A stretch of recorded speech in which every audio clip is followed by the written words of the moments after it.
귀한 찬양 감사합니다.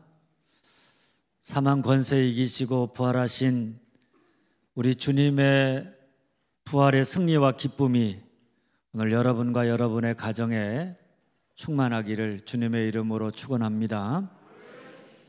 기독교와 다른 종교의 차이가 여러 가지 있겠지만 그 중에 가장 큰 차이는 빈무덤에 있습니다. 세상의 위대한 사람들, 종교를 창시했다고 하는 그 많은 사람들은 다 죽음 앞에서 한결같이 무기력하게 죽었습니다.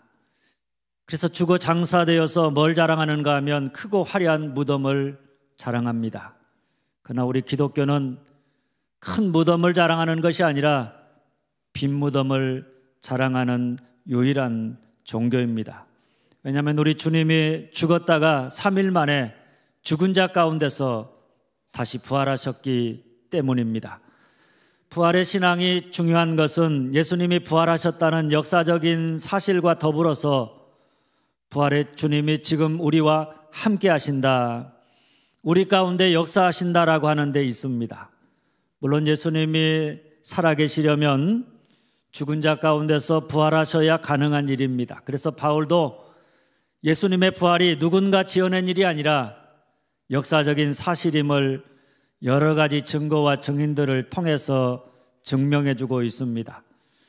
그날이가 부활신앙으로 산다라고 하는 것은 예수님이 부활하셨다라고 하는 역사적인 사건을 넘어서서 그 부활의 주님이 지금도 살아계신다, 그분이 지금 우리 가운데 우리와 함께 하신다, 우리에게 뜻을 두시고 여전히 이 세상을 향한 구원의 계획을 이루어가고 계신다, 이 사실을 믿고 날마다 부활의 주님과 더불어서 교제하며 그분과 동행하면서 그분의 나라와 뜻을 이루어가는 데 있음을 알아야 합니다.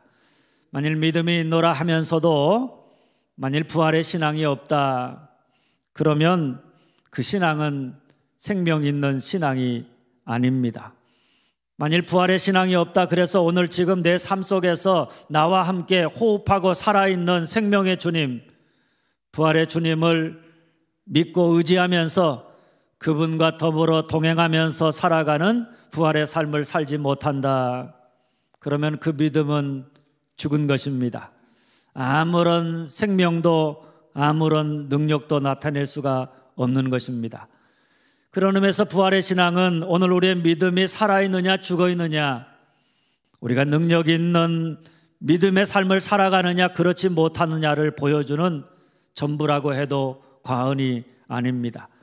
바로 이런 이유 때문에 바울은 고린도전서 15장을 통해서 부활의 신앙이 얼마나 중요한지를 이렇게 말합니다. 첫째, 부활이 없으면 한번 따라서 합니다. 헛것이다, 헛것이다.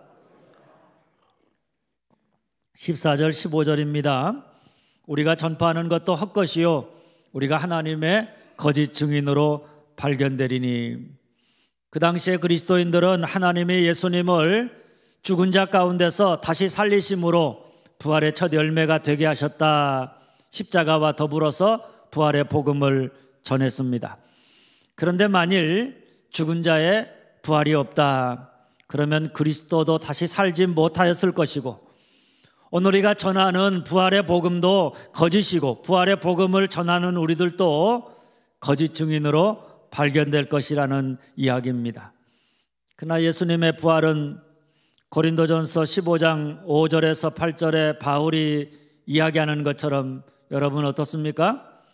부활하신 주님이 게바에게, 그리고 12 제자에게, 500의 형제에게, 야고보와 모든 사도와 바울에게 직접 부활의 몸으로 오셔서 부활의 몸을 보여주셨다는 사실을 통해서 그것이 거짓이 아니라 참이라고 하는 것을 분명히 보여주었습니다.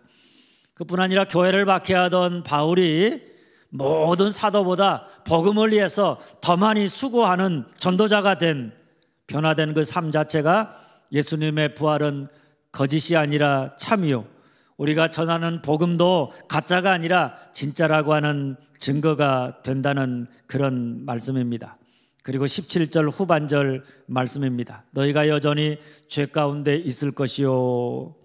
만일 그리스도께서 부활하지 않았다면, 그래서 지금 살아계셔서 우리와 함께하지 않으신다면 우리가 여전히 죄 가운데 있을 것이라는 말씀입니다. 물론 예수님이 십자가에서 우리의 죄를 위해 대속의 피를 흘리심으로 모든 죄를 다 사하시고 구원을 완성하셨습니다. 우리를 사망의 자리에서 생명의 자리로 옮겨주셨습니다. 그래서 우리가 생명을 얻고 하나님의 자녀가 되었습니다. 그런데 만일 그것으로 끝이다 그러면 우리가 사망의 자리에서 구원받았을지 모르지만은 조금만 지나면 다시 어떻게 되느냐? 다시 사망의 자리, 죄악의 자리로 돌아갈 수밖에 없다는 이야기입니다. 왜냐하면 주님이 우리를 구원하셨다고 하지만은 우리의 본질 자체가 죄와 싸워 지는 자였다면 이제는 죄와 싸워 이기는 자로 달라진 게 아니기 때문입니다. 우리가 예수 믿어서 구원받았다고 해서 우리 스스로의 힘과 능력과 지혜와 열심으로 죄와 세상과 사탄과 싸워서 이길 수 있는 그런 능력을 얻은 게 아니라고 하는 이야기입니다. 우리의 존재 자체가 우리가 구원받았다라고 해서 약한 자에서 강한 자로 변화된 것도 아닙니다. 우리가 여전히 이전이나 이후나 더 이상 죄를 짓지 않는 의인으로 달라진 것이 아니라 죄를 지을 수밖에 없는 죄인임에는 달라진 것이 없다라고 하는 이야기입니다. 우리가 아무리 구원받고 오랫동안 신앙생활에도 변함없는 것은 우리의 본질입니다. 우리는 연약한 자요 죄인일 수밖에 없다는 이야기입니다. 달라진 것이 있다면 우리는 여전히 연약한 자요 죄인이지만은 부활의 주님, 우리를 구원하신 살아계신 주님이 오늘 우리와 함께 하신다는 것이고, 우리를 돕는 보혜사 성령이 늘 우리와 동행하면서 우리의 연약함을 돕고 있다는 사실입니다. 그리고 여러분 어떻습니까? 바로 그 부활의 주님을 우리가 바라보고 의지함으로 말미암아서 주님을 바라보고 의지할 때마다 우리는 약하지만 우리의 약함 속에서 강함을, 우리는 죄를 지을 수밖에 없는 죄인이지만 그 죄인됨 속에서 주의 거룩하심을 이루어가게 되는 줄 믿으시기를 바랍니다.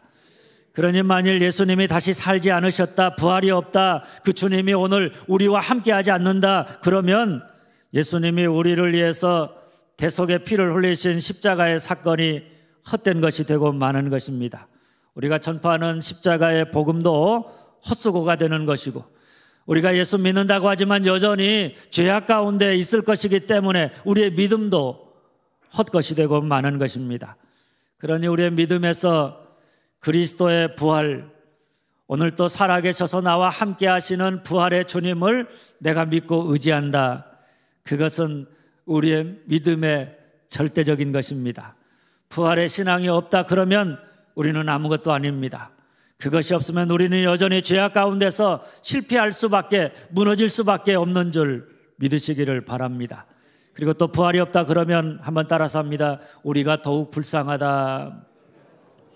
우리가 더욱 불쌍하다. 19절입니다. 만일 그리스도 안에서 우리가 바라는 것이 다만 이 세상뿐이면 모든 사람 가운데 우리가 더욱 불쌍한 자이리라. 여기 우리는 누굽니까? 예수 믿는 사람들입니다. 그리고 예수 믿다가 주의 재림을 보지 못하고 먼저 세상을 떠난 사람들입니다. 그런데 이 사람들이 만일 인생이 죽음으로 끝이고 죽은 자가 다시 사는 부활이 없다 그러면 왜 불쌍한 사람들이냐? 이 사람들은, 믿음을 가진 사람들은 이 세상에서 어떻게 살아갑니까? 세상 사람들처럼 그저 먹고 마시고 즐기며 살아가는 게 아니라 세상 사람들은 다 자기 욕구를 위해서, 자기만을 위해서 먹고 마시고 즐기며 살아갈 때 예수 믿는 사람들은 자기 자신을 절제하며 예배드리고 기도하고 하나님 말씀을 묵상하고 헌신하고 헌금하고 봉사하면서 끝까지 믿음을 지키고 하나님의 뜻대로 살고 하나님 나라를 이루고자 날마다 자기를 죽이면서 주님의 뜻을 따라 선한 싸움을 싸우며 살아오는 사람들입니다. 그들이 이렇게 살았던 이유는 이 세상의 삶이 전부가 아니기 때문입니다. 죽음 이후에 심판이 있다는 사실을 믿기 때문에, 죽음 후에 다시 사는 부활의 삶이 있다는 것을 믿기 때문입니다. 그런데 만일 죽은 자의 부활이 없다 그러면 우리가 그렇게 열심히 믿고 절제하며 헌신하며 살아왔던 그 모든 삶이 얼마나 허망한 것이겠는가.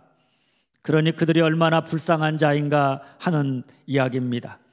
그러나 여러분, 오늘 우리가 세상 사람들처럼 욕구를 따라 살지 아니하고 오로지 주님과 교회와 하나님 나라를 위해서 예배드리며 헌신하며 절제하며 살아가는 그 모든 것이 결코 불쌍하지 않는 것은, 주님은 부활하셨고 그 주님으로 믿음으로 말미암아 우리에게 부활의 삶, 죽음 이후에 영원한 부활의 삶이 약속되어져 있기 때문입니다. 우리의 믿음이 헛되지 않을 것이다. 반드시 보상을 받게 될 것이다. 바로 이 사실을 우리가 확실히 믿기 때문인 줄 믿으시기를 바랍니다. 둘째는 그렇다면 부활의 믿음을 가지고 부활을 사는 자의 모습입니다. 한번 따라서 합니다. 죽음을 두려워하지 않는다. 죽음을 두려워하지 않는다. 55절 57절입니다. 사망아 너의 승리가 어디 있느냐. 사망아 내가 쏘는 것이 어디 있느냐. 우리 주 예수 그리스도로 말미암아 우리에게 승리를 주시는 하나님께 감사하노니. 사망아 너의 승리가 어디 있느냐. 사망이 더 이상 우리를 이길 수 없다는 것입니다. 그렇게 살면 너 죽는다. 그 죽음을 가지고 우리를 협박할 수 없다는 것입니다. 부활의 신앙이 있기 때문에 우리가 죽음을 두려워하지 않는다는 그런 말씀입니다. 김영복 목사님이 쓴 가만히 위로하는 마음으로라는 책에 보면 우리가 죽음을 환영해야 할 이유를 태아의 탄생에 비유해서 설명해 주는데 참 공감이 갑니다. 태아가 엄마 뱃속에 있다가 10달이 차면 세상에 태어나게 됩니다.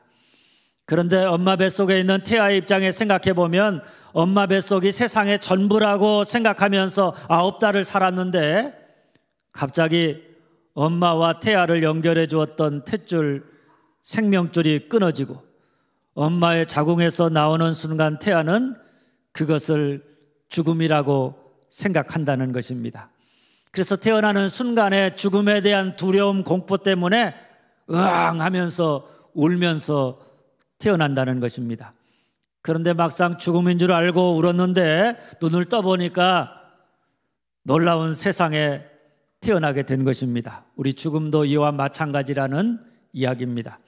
우리가 사는 이 세상이 전부인 줄 알고 살다가 어느 날 죽음을 맞이하게 되었는데, 그런데 막상 죽고 나서 보니까 지금까지 살던 세상과 비교할 수 없는 새로운 세상에 태어나게 되는 것이다, 이런 이야기입니다. 그리고 어떻습니까?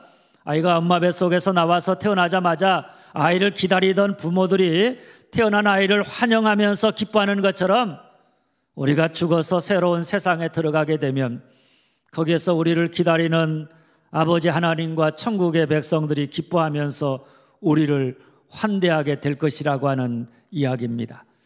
영성학자인 헨리 나우엔도 인간의 죽음, 성도의 죽음을 가장 큰 선물이라 이렇게 말했습니다. 그는 죽음 가장 큰 선물이라고 하는 책에서 죽음을 공중에 나는 서커스에다가 비유합니다. 공중 그네를 탈 때 공중을 나는 사람이 붙잡아주는 사람을 전적으로 신뢰하면서 내가 날아가면 그가 저쪽에서 나를 위해 제자리에 와 있다는 것을 믿고 날아가서 팔을 뻗으면 그 다음은 붙잡아주는 사람이 그를 잡아 안전하게 끌어간다는 것입니다. 그는 이 모습 속에서 주님이 마지막 십자가에서 아버지, 나의 영혼을 아버지 손에 맡깁니다 고백하는 모습을 떠올리면서 이렇게 말했습니다. 두려워하지 마세요. 당신이 하나님의 사랑받는 자녀라는 걸 생각하세요. 당신이 길게 점프할 때 하나님께서 이미 그 자리에 와 계실 겁니다. 하나님을 붙잡으려고 애쓰지 마세요. 그분이 당신을 붙잡아 주실 거예요. 그러니 그저 팔과 손을 앞으로 내밀기만 하세요. 하나님을 믿으세요. 믿고 또 믿으세요. 아멘. 그러니 부활을 사는 우리 성도는 죽음을 두려워하거나 거부하지 아니하고 사망아 너의 승리가 어디 있느냐, 사망아 내가 쏘는 것이 어디 있느냐, 죽음을 향해서 담대하게 외칠 수 있는 줄 믿으시기를 바랍니다. 그리고 따라서 합니다. 의를 행하고 죄를 짓지 않는다. 의를 행하고 죄를 짓지 않는다. 34절입니다. 깨어 의를 행하고 죄를 짓지 말라. 세상 사람들은 이 세상이 전부 다 이렇게 믿기 때문에 사는 동안 후회 없이 마음껏 자기 하고 싶은 대로 먹고 마시고 즐기자 구호를 외치면서 자기 욕구를 위해 살아갑니다. 마음껏 죄짓고 살아갑니다. 그러나 우리 성도는 우리 인생의 죽음이 끝이 아니라 그 후에 심판이 있음을 믿는 사람입니다. 우리가 죽은 다음에 부활의 삶이 있음을 믿기 때문에 우리는 이 세상 사람들처럼 그저 먹고 마시고 즐기는 것으로 끝나는 삶을 살아갈 수가 없는 것입니다. 우리 오늘을 어떻게 살아가느냐? 세상이 아무리 우리를 속이고 우리를 미혹한다고 할지라도 늘 깨어서 의 곧 하나님의 뜻을 묻고 하나님의 뜻을 따라서 행하는 영원한 삶을 살아가게 되는 것입니다. 하나님의 뜻을 따라서 행하되 더 이상 죄짓지 아니하고 내가 주님의 심판대 앞에 섰을 때 부끄럼 당하지 아니하도록 오늘을 성실하게 아름답게 영원한 삶을 잇대어서 오늘을 살아가게 되는 줄 믿으시기를 바랍니다. 그리고 따라서 합니다. 견실하여 흔들리지 않는다. 견실하여 흔들리지 않는다. 58절 전반절 말씀입니다. 그러므로 내 사랑하는 형제들아 견실하며 흔들리지 말고. 사람이 살다가 여러 가지 어려움과 고난을 당하게 되면 그 고난 앞에서 흔들리고 또 때로는 무너지게 되어져 있습니다. 그런데 고난 속에서도 우리가 흔들리지 아니하고 그 모든 것을 견뎌내면서 이길 수 있는 것은 우리에게 소망이 있을 때입니다. 장래에 대한 소망이 있다, 승리에 대한 확신이 있다. 그러면 우리가 어떤 어려움과 고난 앞에서도 포기하지 아니하고 낙심하지 아니하고 그 모든 것들을 담대하게 견디어 나가면서 결국에 승리할 수 있는 것입니다. 그래서 바울은 이렇게 말합니다. 견실하며 흔들리지 마십시오. 우리에게 이김을 주시는 부활의 주님, 우리의 참된 소망이 되시는 부활의 주님을 굳게 붙잡고 흔들림 없이 견실하게 지금까지 너가 걸어온 믿음의 길을 포기하지 말고 끝까지 걸어가십시오. 이런 말씀입니다. 우리 예수님은 십자가의 죽음으로 우리의 모든 죄 문제를 해결해 주셨습니다. 부활하심으로 지금도 살아계셔서 우리로 하여금 죄의 권능에서 이기고 끝내 승리하게 하심으로 우리로 죽음 이후에 부활의 산 소망을 약속해 주셨습니다. 부활의 산 소망을 가진 우리는 어떤 세상의 유혹과 핍박 속에서도 흔들리지 아니하고 우리가 견실하게 부활의 주님을 굳게 붙잡고 믿음을 지키면서 믿음의 삶을 살아가는 자가 되어야 하는 줄 믿으시기를 바랍니다. 그리고 따라서 합니다. 주의 일에 더욱 힘쓰는 자가 된다. 주의 일에 더욱 힘쓰는 자가 된다. 58절 중반절 말씀입니다. 항상 주의 일에 더욱 힘쓰는 자들이 되라. 이는 너희 수고가 주 안에서 헛되지 않은 줄 알미라. 항상이라고 하는 것은 어떤 상황 속에서도 라고 하는 말입니다. 주님의 일을 감당하기가 쉬운 때만이 아니라 참으로 어렵고 힘들 때에도 내가 하는 주님의 일, 그것을 사람들로부터 인정을 받을 때만이 아니라 인정받지 못할 때에도 그저 평탄하게 모든 일이 다 진행되어질 때가 아니라 장애를 만나고 핍박을 받고 어렵고 힘든 가시밭길을 걷는 것처럼 느껴질 때에도 내가 이 일을 계속하고 싶을 때만이 아니라 그만두고 싶을 때에도 견실하여 흔들리지 말고 항상 주의 일에 더욱 힘쓰는 자가 되라고 말씀하고 있습니다. 때로 우리는 주님의 일을 하다가 여러분 어떻습니까? 내가 맡은 일을 하긴 하는데 더욱 힘써서 일하고 싶지 않을 때가 참 얼마나 많이 있는지 모릅니다. 때로는 주님의 일을 하다가 그 모든 일을 다 그만두고 싶을 때도 얼마나 많이 있는지 모릅니다. 내가 이러면서까지 이 일을 해야 하나? 내가 이렇게 일한다고 아무도 나를 알아주지 않는데 이것이 무슨 소용이 있겠는가? 마음의 낙심이 될 때도 있습니다. 그러나 그런 때에도 항상 주의 일에 더욱 힘쓰는 자가 되라고 하는 말씀입니다. 왜냐하면 우리의 수고가 세상 사람들이 알아주지 않아도 우리의 수고와 헌신이 주님 안에서 헛되지 않은 줄 알미니라. 우리는 분명히 압니다. 우리의 수고가 주 안에서 결코 헛되지 않다는 사실을 말입니다. 우리가 주님과 복음을 위해서 수고하고 헌신하는 모든 수고와 헌신은 결코 헛된 것이 아닙니다.